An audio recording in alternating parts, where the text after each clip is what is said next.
Je vous remercie, Monsieur le Président. Monsieur le Premier ministre, chers membres du gouvernement et collègues parlementaires, je voudrais d'abord saluer la clarté de la vision du Président de la République et la cohérence avec laquelle Son Excellence, Monsieur le Premier ministre, l'a traduit dans des mesures concrètes qui ne manqueront pas d'impacter la vie de nos concitoyens de l'intérieur et de l'extérieur.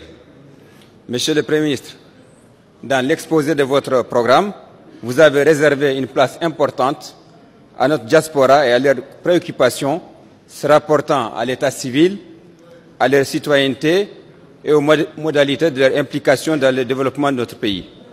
À cet égard, les efforts entrepris par votre gouvernement en vue de faciliter l'enrôlement de tous nos compatriotes sont à saluer et à poursuivre. Vous avez évoqué la loi en préparation sur la double nationalité. La rendre automatique constitue une priorité pour la diaspora. Il est donc souhaitable que cette loi puisse être adoptée dans les meilleurs délais. Monsieur le Premier ministre, il est à noter aussi que nos compatriotes à l'étranger sont également confrontés à la question de la naturalisation de leurs conjoints étrangers. Nous souhaiterions que cette question puisse faire l'objet d'un examen attentif par votre gouvernement.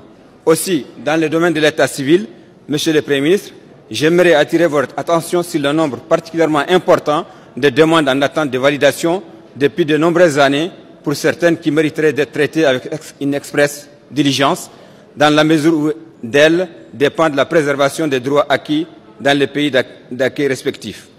Dans le cadre de la politique de rapprochement de l'administration des administrés à laquelle votre gouvernement a donné une nouvelle impulsion, nos concitoyens en Europe souhaitent bénéficier de la même dynamique auprès des services consulaires et de l'état civil pour une meilleure couverture afin de pouvoir accéder à ces services au plus près de leur lieu de résidence.